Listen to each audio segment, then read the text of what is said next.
സാറേ, നമ്മൾ ഇതുവരെ കേട്ടിട്ടില്ലാത്ത തരത്തിലുള്ള ആക്രമണങ്ങളാണ് നടക്കുന്നത്. പേജറിനകത്ത് പിന്നെ സ്ഫോടക വസ്തു നിറച്ചിട്ട് എല്ലാവരെയും ആക്രമിക്കുന്നു.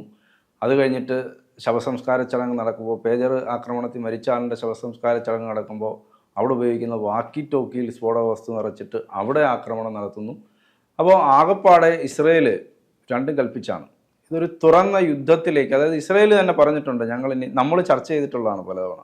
പക്ഷെ അതിപ്പം നമ്മൾ ചർച്ച ചെയ്തത് തന്നെ അവരും പറയുന്നു, ഞങ്ങൾ തുറന്ന യുദ്ധത്തിലേക്കാണ്, യുദ്ധത്തിൻ്റെ രണ്ടാം ഘട്ടത്തിലേക്ക് കടന്നിരിക്കുകയാണ്. ഹമാസിനെ അവർ വിട്ടു. ഹമാസ് ഒരു ലക്ഷ്യമേ അല്ല. ഇനി ലെബനൻ പിടിക്കുക എന്നുള്ളതാണ് അവരുടെ ലക്ഷ്യം. ലെബനനാണ് അവരുടെ ഫോക്കസ്. ഒരു വലിയ യുദ്ധത്തിലേക്ക് ഇത് മാറുമോ എന്നുള്ളതാണ് ചോദ്യം. അല്ലെ, നമ്മളിത് പറയുന്നത് ബേസിക്കലി ഇവിടെ നിന്ന് പത്രവാർത്ത കണ്ടിട്ടോ ഒന്നുമല്ല. നമ്മൾ കൃത്യമായ ചരിത്ര ബോധത്തിൻ്റെ പുറത്താണ്.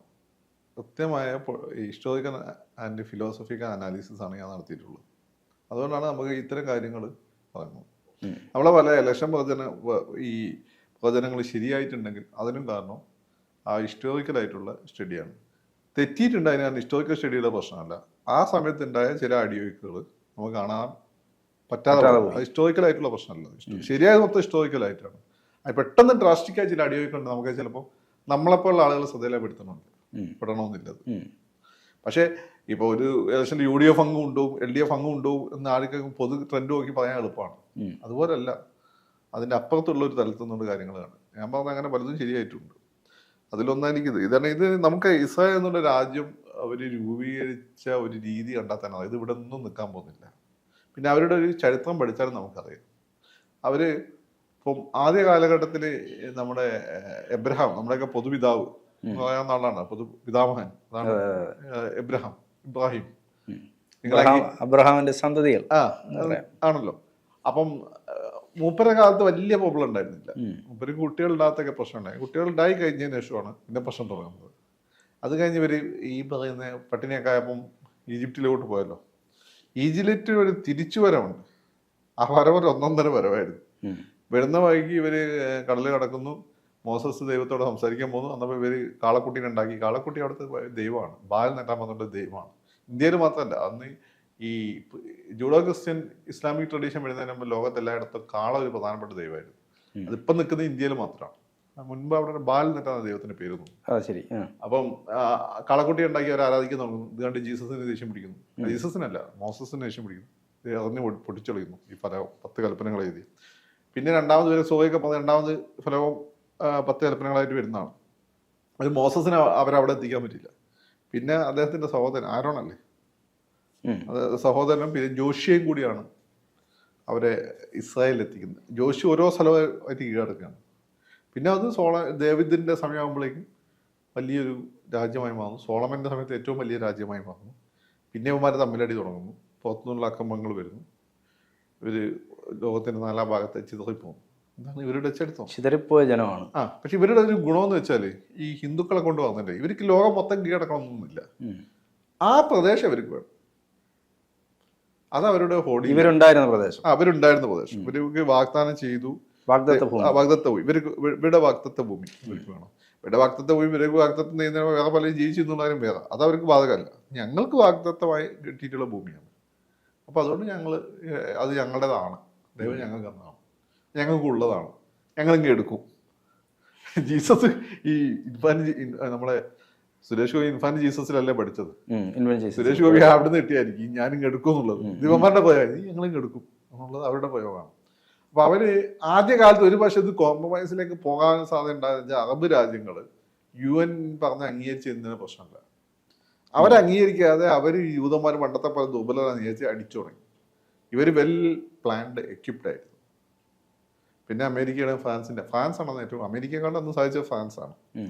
ഫ്രാൻസിൻ്റെയൊക്കെ ഭയങ്കര സഹായം, ഇംഗ്ലണ്ടിൻ്റെ സഹായം ഇവർ തിരിച്ചടിച്ചു. അന്ന് പിന്നെ അവർ തീരുമാനിച്ചു ഇനി മൊത്തം കൊണ്ട് പിടിച്ചടക്കിയിട്ടേ വഴിയുള്ളൂ. അപ്പൊ അതിനുള്ള കാരണങ്ങൾ വേണമല്ലോ. കാരണങ്ങൾ അറബ് രാജ്യങ്ങൾ കൊടുത്തുകൊണ്ടിരിക്കും. ഇത് പണ്ട് നമ്മുടെ ജോർജ് കുര്യൻ എന്നോട് പറഞ്ഞിട്ടുണ്ട്. ഈ ദേശീയ എക്സിക്യൂട്ടീവ് കഴിഞ്ഞ 2013 BJPയുടെ ദേശീയ എക്സിക്യൂട്ടീവ് കൂടി നരേന്ദ്രമോദിയെ പ്രധാനമന്ത്രി സ്ഥാനാർത്ഥിയാൻ തീരുമാനിച്ചു. അപ്പോൾ ഒരു വർഷം ഈ ക്യാമ്പയിൻ നിലനിർത്തണ്ട, അത്ര എളുപ്പമല്ലല്ലോ. അതിന് ഒരു വർഷം മുമ്പ് ഡിക്ലെയർ ചെയ്താണ്. അപ്പൊ എല്ലാവരും ഇങ്ങനെ സംശയത്തിലായി. എന്താക്കും ഇതിപ്പോൾ ഒരു വർഷം ഇങ്ങനെ ക്യാമ്പയിൻ മൊമെന്റ് നിലനിർത്താൻ അത്ര എളുപ്പമല്ലല്ലോ. ഓൾ ഇന്ത്യ തലത്തിൽ നിലനിർത്തണ്ടേ. അപ്പോൾ മോഡി പറഞ്ഞല്ലോ അത് പേടിക്കണ്ട, കോൺഗ്രസ് അതിനുള്ള ചാൻസ് ഉണ്ടായി തരും. പറഞ്ഞ പോലെ അല്ലേ, ഓരോ ദിവസം ഓരോ കോൺഗ്രസ് അയാള് മണിശങ്കർ അയ്യെന്ന ബ്രാഹ്മണൻ വന്നു പോയി. അയാൾ ചായ കൊടുക്കുന്ന ആളല്ലേ, AICC സമ്മേളനം തന്നു ചായ കൊടുത്തോട്ടെ, തീർന്നല്ലോ. ഏറ്റവും കൂടുതൽ നിങ്ങൾ ഇവിടെ ആണെങ്കിലും ഉത്തരേന്ത്യയിലാണെന്ന് നോക്കി ചായക്കടക്കാരും മൊത്തം OBC-ക്കാരായിരിക്കും. വളരെ അപൂർവമായിട്ട് നമ്മളിവിടെ കുറച്ച് നായന്മാരും മുസ്ലിംസും ഉണ്ടാവും. അന്ന് ഉത്തരേന്ത്യയിലൊക്കെ OBC വിഭാഗത്തിൽപ്പെട്ടവരാണ് ചായ കൊടുക്കുന്നത്. ദളിതരുടെ ചായ ആളുകൾ മേടിച്ചു കുടിക്കില്ല. ഇവിടെ നിങ്ങൾ നോക്കിയാൽ മതി, ഇവിടെ നമ്മളെ ജാതിക്ക് ഇല്ലാന്ന് പറയുമ്പോൾ ഇവിടെ ദളിതം നടത്തിയ ചായക്കട വളരെ കുറവാണ്. ഞാൻ ചേർത്തല ഏതോ ഒരു വള്ളുവന്റെ അപ്പക്കട എന്നേറ്റം വന്ന സാധനം കണ്ടു റോഡ് സൈഡിൽ. മിക്കവാറും നായരോ അല്ലെങ്കിൽ ഈഴവരോ ആയിരിക്കും ചായ കച്ചവടം നടത്തുന്നത്. അത് നായരെന്ന് വെച്ചാൽ കുറച്ച് ഗ്രേഡ് കുറഞ്ഞ നായർ. പിന്നെ അതുപോലെ തന്നെ കൂടിയ നായന്മാർ പൊതുവെ കൃഷിയും പട്ടാളം ഗവൺമെന്റ് ഉദ്യോഗം, അത് കുറച്ച് ഗ്രേഡ് കുറഞ്ഞ ആളുകൾ. ഇപ്പം പിന്നെ 2 ഈഴവർ. ഹോട്ടൽ ബിസിനസ്സിലെ പ്രധാനപ്പെട്ട ആളുകൾ അറിയുന്ന ഫേസസ് മൊത്തം ഈഴവാസിൻ്റെതാണ്. അപ്പം അതുപോലെയാണ് ഈ ചാൻസസ് ഇങ്ങനെ അറബ് രാജ്യങ്ങൾ ഉണ്ടായിക്കൊടുക്കും. അങ്ങനെ ഉണ്ടായിക്കൊടുത്ത ചാൻസാണ് ഇപ്പം ഗസ കയറി പിടിച്ചത്. അല്ലെങ്കിൽ ഇവരെ പ്രലോഭിപ്പിച്ചുകൊണ്ടിരിക്കും, അല്ലെങ്കിൽ ഇവരുടെ ചാരന്മാർ അവിടെ നിന്ന് പ്രലോഭിച്ചുകൊണ്ടിരിക്കും. പേജ് ഈ ലാൻഡ് ഫോൺ മൊബൈൽ ഫോണൊക്കെ അപകടമാണ് കേട്ടോ, അല്ല പേജറിലേക്കൊക്കെ മാറിക്കുന്നു. അത് സീരിയസ്ലി ആളവിടെ കയറ്റി വെച്ചിരിക്കല്ലേ. അപ്പൊ ഇങ്ങനെ ഇവരുടെ 96 ഒരു ഇതാണ് 2006 മറ്റോ ആണ് മൊബൈല് പൊട്ടിത്തെറിച്ചിട്ട് ഇവരുടെ ഒരു ലീഡർ മരിച്ചിരിക്കുന്നു. പിന്നെ ഒസാമ ബിൻ ലാദനും കൂടി ജസ്റ്റ് രക്ഷപ്പെട്ടു. ഈ മൊബൈൽ ഫോൺ വേറൊരാൾക്ക് കൊടുത്തോണ്ട് മാത്രം, മൂപ്പര സാധനം ഉപയോഗിച്ചിട്ടില്ല. അപ്പൊ ഈ ഇവന്മാരെ പണ്ടത്തെ യുദ്ധം എന്തോ ഉപയോഗിച്ചാൽ മതി. ഈ ദാവീദും ഗോലിയാത്തും തമ്മിലുള്ള യുദ്ധത്തിൽ ഗോലിയാത്ത് ഒരു ഭയങ്കര സത്വമാണ്, ഈ അണ്ടർടേക്കർ എന്നൊക്കെ പറയുന്ന പോലെ. ഇതാണെങ്കിൽ നമ്മളെ പിന്നെ എന്താണ് ഷാമിനെയൊക്കെ പോലെയുള്ള ഒരു മെലിഞ്ഞൊരു പാവപ്പെട്ട പയ്യനാണ് ഈ ദാവീദ്. മറ്റേ ഇതില്ലേ ചവണ, എന്താ കവണ ഉപയോഗിച്ചിട്ടാണ്. ഈ സംഭവം എന്താണ്, ഈ കവണ ഈ കല്ല് പോയി പല മർമ്മത്തും കൊണ്ടിട്ടുണ്ടാവും. മർമ്മത്ത് കൊണ്ടാ മതിയല്ലോ, മർമ്മത്ത് കൊള്ളിക്കാന്നുള്ളത് ബുദ്ധിയാണ്. അതെ അതെ, മർമ്മം നോക്കി അടിക്കുക, മർമ്മം നോക്കി അടിക്കാന്നുള്ള ബുദ്ധി. അതാണ് ഈ അന്നും ചെയ്തിട്ടുള്ളൂ. ഇവരെ ഗുണം വെച്ചാൽ ഇവർ മറ്റു രാജ്യങ്ങൾ ആക്രമിക്കുന്ന പരിപാടി ഇവർക്ക് പൊതുവെയില്ല. ഈ ഇന്ത്യക്കാരെ കൊണ്ട് വന്നതിന്റെ ഐഡിയ അവരുടെ രാജ്യം അവർക്ക് വേണം. അത് അവർ ഉദ്ദേശിക്കുന്ന രാജ്യമുണ്ട്. പല ഇസ്രായേലും ജൂദായും കൂടിയിട്ടുള്ള സിറിയയും ഇന്നത്തെ ഇസ്രായേലും ഗസയും വെസ്റ്റ് ബാങ്കും ജോർദാന്റെ ചില ഭാഗങ്ങളും ഒക്കെ ഉൾക്കൊള്ളുന്ന പ്രദേശമുണ്ട്. അത് അവർക്ക് വേണം. അതിന്റെ കൂടെ അവരിപ്പോൾ സുയസ് കനാലിന് കൺട്രോൾ വേണമെന്നുണ്ടെങ്കിൽ ഈജിപ്തിനെയും കൂടി പിടിക്കണം. അത് അവസാനം ചെയ്യുള്ളൂ. ഈജിപ്തിന്റെ ഒരു ഭാഗം അവർ കൂട്ടിയ സുയസ് കനാൽ. ഇത്രേ അവർ ഉദ്ദേശിക്കുന്നു. അതിനുള്ള പ്ലാൻ അവർക്കുണ്ട്. അത് മെറ്റിക്കുലസായി നടപ്പിലാക്കുന്നുണ്ട്. അത് നമുക്ക് അവിടെ ഇവരുടെ ഒരു തിയോളജിയും ഇവരുടെ ഒരു ഫിലോസഫിയും ഇവരുടെ ഹിസ്റ്ററിയും പഠിച്ചാൽ നമുക്ക് മനസ്സിലാവും. അത് ചെയ്തേ പോകുള്ളൂ. അതുകൊണ്ടാണ് നമ്മൾ ഇവിടെ നിൽക്കില്ല യുദ്ധം. ഇത് തുടർന്നുകൊണ്ടേയിരിക്കും. അത് ഈ നെതന്യാഹു തന്നെ പറഞ്ഞിട്ടുണ്ടല്ലോ, ഞങ്ങൾ യുദ്ധം ചെയ്യാൻ വേണ്ടി ഉള്ള ആളുകളാണ്, ഞങ്ങളെ യുദ്ധം അവസാനിക്കുന്നില്ല. അതായത് ദൈവത്തിന്റെ, അത് നമ്മളൊരു പ്രാവശ്യം അത് ചർച്ച ചെയ്താണ്, ഞങ്ങൾ ദൈവത്തിന്റെ ജനമാണ്, അപ്പോൾ ദൈവം പറയാതെ ഇത് അവസാനിപ്പിക്കില്ല എന്നുള്ളത്. അന്നമാണ് നമ്മളെ ചില ക്രിസ്ത്യൻ സഹോദരന്മാരുണ്ടല്ലോ, അതോ ഈ ഇവാഞ്ചലിക്കൽ ടീമാണ്, അവരുടെ സഹായത്തോട് കൂടിയിട്ടാണ് ഇന്ന് വർക്ക് ഈ ഒരു തിരിച്ചുവരവ് പോസിബിൾ ആയത്. അവരിങ്ങനെ കുറച്ച് കഴിയുമ്പോൾ ദൈവത്തിന്റെ ഇടതയാണ് ഞങ്ങളെന്ന് പറയുമ്പോൾ കുറച്ച് കഴിയുമ്പോൾ മീ ടു എന്ന് പറഞ്ഞു പോകും, പോയി പണിയൊക്കെ പോയവർ. അവരംഗീകരിക്കില്ല. ഇപ്പൊ ജോൺ ക്രിസ്ത്യാനിയല്ലേ, ജോൺ ആ ജൂതത്തിനെ കല്യാണം കഴിച്ചാൽ ആ കുട്ടീനെ അവിടെ നിന്ന് പുറത്താക്കി വരും. അവരത് പിന്തുടരുന്ന ആളുകളാണ്. വളരെ അപൂർവമായിട്ടാണ് അവരാരെങ്കിലും അവരെ കൂടെ ചേർത്തില്ലോ. അതിൽ ഒന്ന് പണ്ടത്തെ തുർക്കിയിൽ ഒരു രാജകുമാരി രാജ്ഞീനെ അവർ കൂട്ടിയിട്ടുണ്ട്. അസ്കിനാഷി ജ്യൂസ് എന്ന് പറയുന്ന അവരുടെ പാരമ്പര്യം. ഏറ്റവും ബുദ്ധി കൂടിയ ജൂതന്മാരാണെന്ന് പറയുന്നത് അസ്കിനാഷി ജ്യൂസ്. അവർക്ക് ചില പ്രത്യേക അസുഖങ്ങളൊക്കെ ഉണ്ട്. കാരണം അവർ കുറച്ച് ആളുകളേ ഉള്ളൂ, അവരുടെ മാത്രമേ പോയി. അപ്പോൾ അങ്ങനെയുള്ള ആളുകൾക്ക് ജനറ്റിക്കലായിട്ടുള്ള അസുഖങ്ങൾ കൂടുതലായിരിക്കും. വേറെ ഒരാള് മഡോണയാണ്, അടുത്ത കാലത്ത് അവരെടുത്ത. മഡോണ വലിയ സെലിബ്രിറ്റി ആയതുകൊണ്ടായിരിക്കും അവരെടുത്ത ഗായിക. അങ്ങനെ വളരെ അപ്പം അല്ല അവരെടുക്കില്ല, അവർക്ക് വേണ്ട, അവർക്കത് മതി. അവര് ജനിക്കുമ്പോൾ തന്നെ അത്രയും ഇന്റലിജന്റ് ബ്രാഹ്മണ കൊണ്ടുവന്നല്ലേ, അങ്ങോട്ടാണ് കേൾപ്പ് പോണ്ട.